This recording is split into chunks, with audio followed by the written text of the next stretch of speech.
So another Formula 1 race over and done with, and it's another Max Verstappen win. Round 7 of this 2024 season goes to the Red Bull driver and the Red Bull team.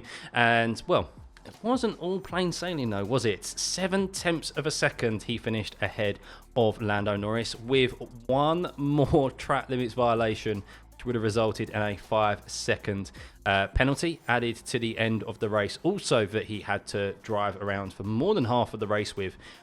It was a very mature drive from Max in the end, but a difficult weekend for Red Bull, and one that I don't think many of us expected. I thought it would be normal service resumed after Miami. We'd see a response like we've seen in the past where Red Bull have struggled at an outlier circuit like Singapore. I thought Miami was going to be the same, a temporary circuit, a little bit unique in its nature. And, well, that wasn't the case. They struggled on Friday, they struggled on Saturday, and then Max pulled out a great qualifying performance. Figured something out with the car, with his mechanics, and yeah, put in a great drive to get pole position with a little bit of fortune with the tow from Nico Hülkenberg. But look, sometimes you need that. That's open qualifying for you. Sometimes you get a tow, sometimes you don't, and you've got to use those advantages to your advantage, and he did. And well, that was really important for him because this circuit, we know it's difficult to overtake at Imola, but I did think with the top speed advantage that the McLarens had and how they'd shown in qualifying and in race trim as well throughout the practice sessions, that they were strong in the last sector over the Red Bull. But they would be able to stay close out of that last corner, use that top speed advantage with the assistance of DRS and get past Max Verstappen quite easily. I know how crazy that sounds considering how dominant the Red Bull has been, but they did look a bit more vulnerable this weekend, even though they were on pole position, even in Max's hands. But wow, it just flipped on its head the first stint of the race, the medium compound tyre. I still don't know what McLaren did or why they struggled on that medium compound tyre, but it was like it was roles reversed, where we'd seen the McLaren so strong in the last two sectors, and the Red Bull quick in the first sector, to then Max Verstappen being strong in the last two sectors and the McLaren being quick in the first sector, and Max was gaining 2/10 on average per lap in the middle sector alone. That was really where the main difference was. And with the increase of dirty air, which we'll discuss very shortly, and is reared its ugly head again at Imola, a circuit which we know is tough to overtake at. But yeah, I really thought with those advantages, the McLaren would be easily able to overtake Max in the early stages of this race, especially with her now only waiting one lap for the DRS to be activated. But Max just drove off into the distance. It looked like it was going to be another dominant display by him, one that I personally didn't see coming. And yeah, the McLarens were looking more so in their rearview mirrors at the Charles Leclerc, or the McLaren of Lando Norris was looking at Charles Leclerc, than he was looking forward at Max. Then the race flipped on its head, because it then switched entirely, because the second stint, they both went onto the hard compound tyres. Lando came out behind Perez, which is an essential part to this race, guys, because Lando pitted first, came out on the hard compound tyre, fresh tyres, and he came out behind Perez, who was going long on the hard compound tyre. It's the only way they could really utilise Sergio Perez today after being out of position in qualifying. And, well, he did a mega job because he held up Lando Norris for one full outlap, which is very important because Lando was hoping to make up a bit of time on that outlap, and he wasn't able to.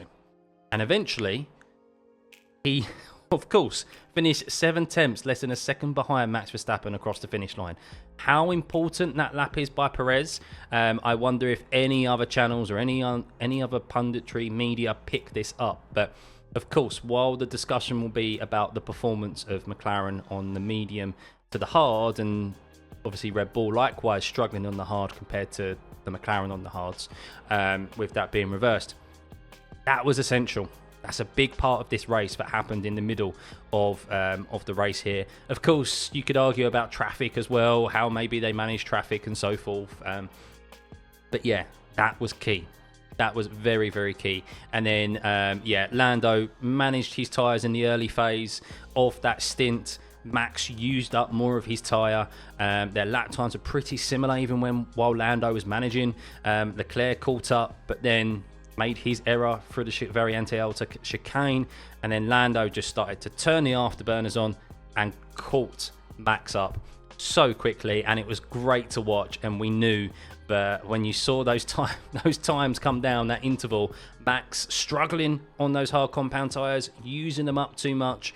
The degradation seemed to be a little bit higher than first expected. Other teams made, you saw George Russell make an extra pit stop than he wanted to. So yeah, it was a real good showdown, and Lando needed another 2 laps. But the Verstappen on those mediums, they just had he just was so much better in that early first stint. That's why Lando wasn't able to run out of laps to catch Max at the end. So it bodes well that McLaren have actually caught up the Red Bull as we first assumed. I think that's kind of we know that now. We haven't seen Max Verstappen be pushed like this since Charles Leclerc at the start of 2022. His teammate hasn't even pushed him this close either at any point throughout the last few years. So it bodes very well moving forward. But could it have been a different story entirely if we was at a different circuit, where, as I mentioned, dirty air has reared its ugly head once again? These new regulations, I say they're new, we're 3 years into them now. The ground effect era of regulations was initially introduced to reduce the dirty air impact that was thrown off of the cars. And the whole premise is that the ground effect, the cars will be able to run lower, they'll throw off less dirty air, and it means that the cars behind them will be able to run closer, lose less downforce, less grip, and will get closer racing. The first year, that definitely worked. 100% worked. We saw 5 cars go side by side up into turn 3 at the Red Bull Ring. It's still an image that just I can see in my head. And we saw a lot of other close racing as well throughout that first season. However, porpoising was a big side effect of that, running the car very low, and it was dangerous. And eventually it's been introduced that there was a minimum ride height. And well, unfortunately, with a minimum ride height, you are reducing performance in these ground effect era cars. They want to be run as low as possible, but then you're also, by raising the ride height, producing more of this dirty air, which is thrown off out of the back of the cars, and it makes it tougher for the cars behind, like in previous years, which they tried to fix and were always complaining about, to stay close to those cars ahead. And we saw that today. Now, a track which we know in these cars is very narrow, they're very wide. There's only one primary overtaking opportunity, and that is down into turn 2. We saw, I think, maybe a couple of overtakes into the chicane. Hamilton made one, but very, very few on any other places on the circuit. And out of the last corner, watching the interval times, you could just see anyone who was stuck behind someone's rear wing lost 2 tenths minimum out of that last corner, because they just could not get on throttle soon enough, especially with the gravel on the outside of that corner as well, and it being treacherous, and you don't want to run too wide. There's a balancing act that has to be made, and you have to obviously not get on throttle too early to run out too wide. And when you've got that dirty air being thrown off by the lead car ahead of you, it sacrifices those couple of attempts, even with the assistance of DRS. It's so important for those cars to get alongside and overtake. And the only overtakes that we saw in this race were due to a massive tyre deficit, where drivers who hadn't pitted yet had 25 lap older tyres, and those drivers who had fresher new tyres could, with that extra grip, even with the dirty air, with brand new tyres, stay close. But that was it. We saw Lando Norris right at the end of the race. Catching is one thing, overtaking is another. He was catching Max at like 1 second per lap. Then as soon as he got into the 2 second range where he was within the dirty air, that's when we started to see that progression slow down, even actually increase, with Lando making a mistake through the second chicane, having a big wobble through there. He went a bit deep into turn 7 as well, and that's all because he's in the dirty air and losing downforce, the car sliding around, and it's a lot more difficult to control the car. And he needed a couple more laps because I think he had enough of that tyre deficit, and Max's tyres were definitely falling off of a cliff, and him having to drive probably a little bit within himself as well. But we saw it with Piastri, just stuck behind Carlos Sainz for the opening stages of this race until they pitted because he just couldn't get out of that last corner, even in a car that was a bit more superior than the Ferrari. So yeah, it doesn't bode well. Doesn't bode well for other circuits. This dirty air has reared its ugly head again, and I think if we had the first year of these regulations where the cars will run lower, I get why it's been raised because of safety reasons for porpoising. We probably would have seen more overtaking. But yeah, it was a real shame, and that's why this race was a bit of a damp squib. It was dull. It was dull. I love Imola. I was really excited for this race, but I didn't expect the dirty air to be as prevalent as it is, and I think the teams also didn't expect that either. And I think that's why the tyre deg was higher than they actually expected, because throughout the whole kind of practice weekend, they don't run within the dirty air of other cars. They're running their own laps. They want clean air, same as qualifying. So it's only really to the race that you get to see the nature of the dirty air in the deg, and I think I'll be really surprised if other channels and other punditry don't actually talk about that. I think the whole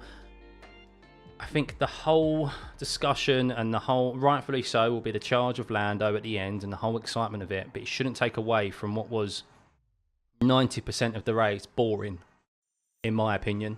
And I enjoyed commentating on it, but there wasn't a lot that happens. Majority of the overtakes were in the pit lane. Imola has the longest pit stop, one of the longest pit stops on the calendar at 28 seconds. So that pretty much means a one pit stop anyway, a one-stop race, which we know one-stop races, generally speaking, more often than not, aren't as exciting as two-stop races. So yeah, I love Imola. Is it the right circuit for these modern F1 cars? I am not so sure. Because I would rate this race, I said it on stream at the time, 5 out of 10. And I think it's only got a 5 out of 10 because it's been bumped up an extra point or so because of that last few laps charge from Lando Norris that got things exciting. Other than that, yeah, it definitely would be below a 5. Some people may think that is harsh, but I think there was no strategy element to this race that made things at least intriguing. No one trying different strategies, and those who did try something and pit very early, it just kind of, for most of them, backfired. So yeah, that's my opinion. I love Imola as a circuit. I just don't think it's right for modern Formula 1, and I think another circuit would be better utilised for these modern F1 cars that actually has the room to overtake and is more inviting for overtakes. You don't necessarily need overtakes in race to make a race interesting, but you need strategy. You need something other than that to make things interesting. But yeah, it bodes well for the remainder of the season that Lando was able to catch Max at the end and get onto the back of him. Just fell a little bit short, but yeah, Piastri really unfortunate with his grid place penalty, which was a given, that he started behind Carlos Sainz and the two Ferraris. Otherwise, yeah, he might have been able to put even more, the McLarens might be able to put even more pressure on Max Verstappen. But yeah, it bodes well moving forward to go Monaco in a couple of weeks' time. Now, who's my driver of the day, guys? Well, my driver of the day, I think I'm going to give it to Max Verstappen. I am going to give it to Max Verstappen because that was a very mature and solid drive from him today. Very, very solid. I didn't expect him to have that performance on the medium tyre in the first stint. And then for him to then drive around more than half of the race with one track limits violation left, that's tough. Especially at a circuit like Imola. and being chased down by Lando at the end. Like, if you're thinking if there's any moment in time that he's going to get an off track, like a track limit violation, it's going to be now, when he knows and he can see that papaya car, that bright orange car, chasing him down in his rearview mirrors. That's when he's going to make a mistake. And the fact of it, he saw it across the line in arguably the slightly slower car today. The slightly slower car. I think there's definitely a discussion to be had there. I think is a very good performance. So I think he deserves driver of the day for sure. And yeah, look, while he still won, 0.7 of a second, guys. 0.7 of a second. I just hope it's more of the same for the rest of the season. Now for my donkey of the day. Now, who does this belong to? Well, it's not any driver, actually, because no one really did anything stupid out there today. Lance Stroll was actually on his best behaviour and got a solid 9th place position for the Aston Martin, while Alonso was not at the races this weekend after his crash in FP3. So yeah, we don't have Lance Stroll to rely on. But I think it has to go to, unfortunately, the Williams mechanics, because that front right wheel of Alex Albon coming in early for an undercut, he then had to trudge round a whole lap, get lapped by the whole field, come back in, get the tyre properly secured, and then he got a 10-second stop-go penalty and ended up retiring the car. They obviously found a valid excuse to retire the car, because you're not able to just arbitrarily retire the car anymore. You have to have a valid excuse to round off what was a horrendous weekend for the Williams team. While Alex did make it into Q2 and was potentially, look, very, very outside chance of him getting points today. Don't think they would have got that, but at least fighting up there maybe with the Haas's and Daniel Ricciardo. Yes, they both ended up at the bottom. So yeah, Logan Sargent, once again, not really showing any signs of improvement. Maybe they would have been better off with putting Antonelli in this race. But yeah, has to go, unfortunately, to the Williams mechanics, because yeah, that royally screwed up any opportunity of a positive-ish weekend, or taking any positives from this weekend. But yeah, I think they'll be very hard to come by for the Williams team after that. And well, you may be sitting here going, why have I skipped over Mercedes, Ferrari, Aston Martin, VCarb? Well, the reason why, guys, is because there wasn't a lot that happened in this race. Ferrari's upgrades worked okay, not probably the advancement and the improvement that they particularly wanted. I think they're still slightly behind McLaren and Red Bull. That's quite evident from today. We'll see if it's track specific and those upgrades work at the likes of Monaco or a GP circuit that we go to with Barcelona and Red Bull soon. But yeah, for them, kind of a weekend to forget, I think, while Leclerc got 3rd place. Look, qualifying was very poor. I think most people were expecting him to be at least on the front row of the grid, and Sainz, unfortunately, lost a position to Piastri in the pit stops. So, yeah, there's still a little bit left to be desired from Ferrari, but still heading in the right direction, so positives there. And then we go to Mercedes. They were the 4th fastest car this weekend. They finished as the 4th fastest car in 6th and 7th place. Not much else to say. George Russell killed his tyres and was forced by his team to make a pit stop that he didn't want to make. He wanted to hold position on, of course, Lewis Hamilton. And I get why he wants to do that, because who wouldn't want to beat your 7-time world champion teammate? And to be honest, that's your only race of the day. You want to beat your teammate. But he ended up having to pit because he killed his tyres and cover off Sergio Perez, who also had a poor weekend. But I will touch on the VCarb team, because Yuki Tsunoda and Daniel Ricciardo both had very poor starts. They started in the top 10, lost a few positions, and then they pitted very early to do the undercut on Hülkenberg. And it worked for Tsunoda, but didn't work for Daniel Ricciardo. But then that came to bite them a bit on the behind as the race progressed, because they went 50 laps each, or 51 laps for Daniel Ricciardo, 1 lap extra, then Yuki Tsunoda on the hard compound tyre, and that's a long distance on that tyre. And yeah, it left Yuki vulnerable to Lance Stroll towards the end of the race, who went longer on his first stint. And Daniel Ricciardo just couldn't stay with Nico Hülkenberg, who had slightly fresher tyres, and also Kevin Magnussen, who went longer in that first stint, also overtook Daniel Ricciardo. So I do think today, while Yuki got a point, which is at least he deserved after a great weekend for him in every session, I do think Yuki Tsunoda and Daniel Ricciardo were let down by the strategy today. I think they could have extended that first stint a lot longer and could have had fresher tyres at the end, and they would have had probably track position anyway. But I don't know. It's tough around a circuit that looked like it was difficult to overtake, but you could quite see that the only way to overtake was if you had a big tyre deficit. So if they went longer on that early stint, then they could have had that tyre advantage to overtake those cars like Hülkenberg, Magnussen, and even hold off Stroll at the end, because they would have been further ahead out on track. So yeah, a good weekend from them, but yeah, that's basically it. The others, I think personally, aren't worth mentioning. We head to Monaco next time around, another track which is, I think, more so Imola on steroids, because of the size of the track. I don't expect much on-track overtaking. Do we ever expect any on-track overtaking? It's all about qualifying, which is going to be very, very exciting, because if Imola is anything to go by, we saw how close it was. We have, of course, Max Verstappen